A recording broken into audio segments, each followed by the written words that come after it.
friends, it's Chari. Today I'm making a card using the new cloud background stencils as well as the offset sayings everyday stamp set. So I'm going to start out with my cloud background stencils. There are two in this set and they make lovely clouds that overlap each other. You can see that there's some etching on these stencils as well, so you can easily line up the clouds that overlap. For my panel, I have a piece of Moonstone cardstock cut with the largest outside in stitched rectangle.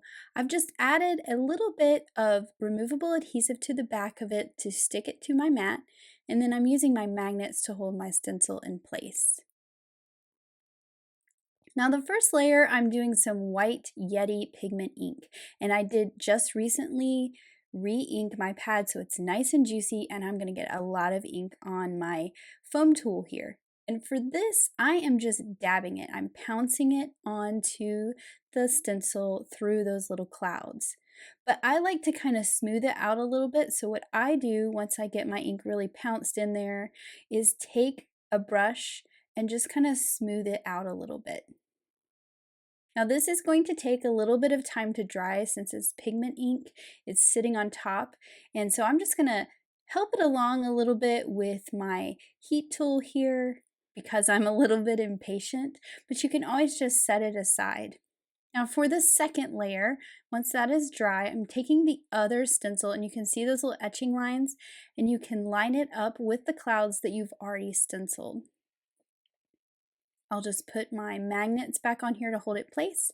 And for this, I'm using some fairy dust stencil paste. So I'm going to get a clear cloud with glitter in it for this second layer. And I just think it has a really cool look with those glittery clouds overlapping the white clouds.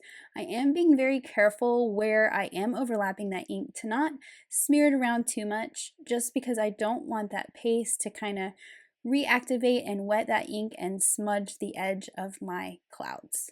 So now I'll pull that away, kind of pick this up and clean off the edges, and then I'm going to go and make sure that I clean my stencil right away and make sure that paste comes off. Now for the sentiment, I'm using the Offset Sayings Everyday Stamp Set. And for this card, I'm going to be using the sentiment that says, "Feel better soon." And I'm going to use the one that is the outline of the words. I'm going to stamp this on a piece of white cardstock with some jet black ink so that I can color in the letters with my Copic markers. And I do like stamping this first and coloring it, and then using a sentiment banner to cut it out. So that's what I'll be doing for this particular sentiment. I've pulled out my colors here. I've got 5, you can see them up there. And I'm just going in the order that I have my caps and coloring in my letters.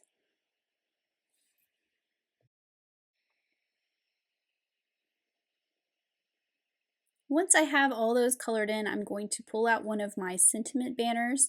You can see that that lines up perfectly in there, and I can see my sentiment through there so I can get it nice and straight.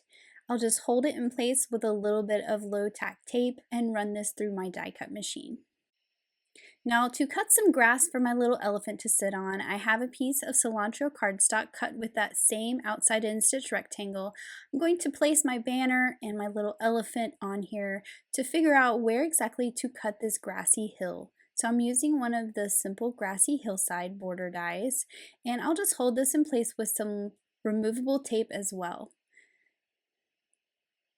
And then I like to add a little bit of inking to the top of the grass when I can, and Lucky Clover Distress Oxide is like the perfect color to add to some Cilantro cardstock.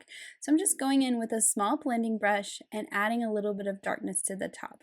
And this looks really great on this because this is a very big piece of grass instead of just a little one along the bottom. I thought I would also add some speckles to this grass, so I took that same Lucky Clover Distress Oxide, smushed it onto my mat here, and I'm just adding a little bit of water, picking it up with a paintbrush, and then tapping it to get some Lucky Clover green splatters. And then I thought I would add some more shimmer to the sky as well, so I'm bringing out my metallic watercolors, and I'm going to use the white metallic. So I've just gotten that nice and soupy, picked that up with my paintbrush, and I'm adding it to this panel. Now that paste is already dry on the panel at this point, so I got some like shimmery dots on top of the glittery paste, which was kind of cool.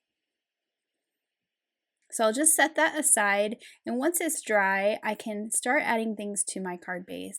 So I'm going to pop up this whole panel on some foam tape, and since it's that outside in stitch rectangle, I get that nice white border around all the edges. Now for the grass, I'm just going to add some more foam tape and pop that up as well. So we're going to have a little bit more dimension on this card. And I'll just line that up right along the bottom of that panel. I'm doing the same for my sentiment. For this, I'm using some thin foam squares so they're not quite as thick. And I'm just lining that up across the grass at the bottom. And then for my little elephant, I'm going to add that same foam tape to his head and then a little bit of liquid glue to the bottom because that's going to be on my grass. And then I'll do the same for this cute little pinwheel that I'm going to put in its nose like it's holding that pinwheel up in the sky. And a little dot of glue on the end of its trunk to hold the stick of that pinwheel, and then that is nice and secure. And I thought it needed a little more pop of color, so I'm pulling out my Hearts and Stars with Skinny tag. I love these little hearts. They come in 3 sizes. I cut a bunch out of some scrap Guava cardstock, and I usually just keep these on hand. I just actually needed a few more. And I've just figured out where I wanted their placement. And then I'll pick each one up and just add a little dot of glue and then drop that heart back down. And then of course, I always like to add glitter to my little hearts, so I've got my stickles here and I'm just adding some shine to those little embellishments. And then here is my finished card with that really cool cloud background using a mix of pigment ink and paste. I just think this turned out really cute. Now let's take a look at some cards from the design team. Callie's card here is so beautiful with those rainbow clouds in the background, and I love how she also added the color around the clouds.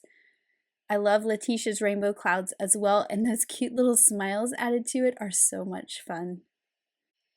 Elena's card is so sweet. She also made white pigment clouds in the background, and I love how it's mixed in with some stamped and die cut clouds as well.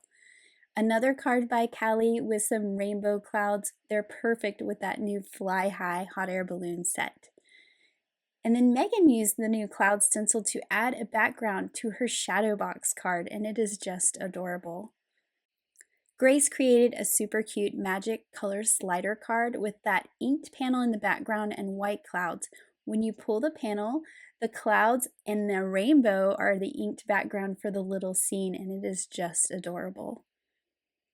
I love Audrey's card with that inked background and then inked again with the clouds, and it's a beautiful tone on tone, and I just love the colors she chose. Elise created a really cool background using the rainbow stripe washi tape, and it's perfect for that bold sentiment from the Offset Saying stamp set. Kara created a rainy day scene with those offset sayings, and it is so cute with that elephant and the little umbrella. And Marine's card with the offset sayings everyday set is adorable with that cute little peacock. I created this card using the Darling Daffodils die set, and it works perfect with the everyday sayings. And then Elise has this really fun birthday card using the new balloon stencils with those everyday offset sayings. Offset sayings every day is perfect to pair with the embroidery hoop. Here Rebecca created a simple heart, and then here is another example that I created with a bee stitched inside of the hoop. And then here is a final look at the card I created in the video today. Thanks so much for watching. Have an amazing day. Bye.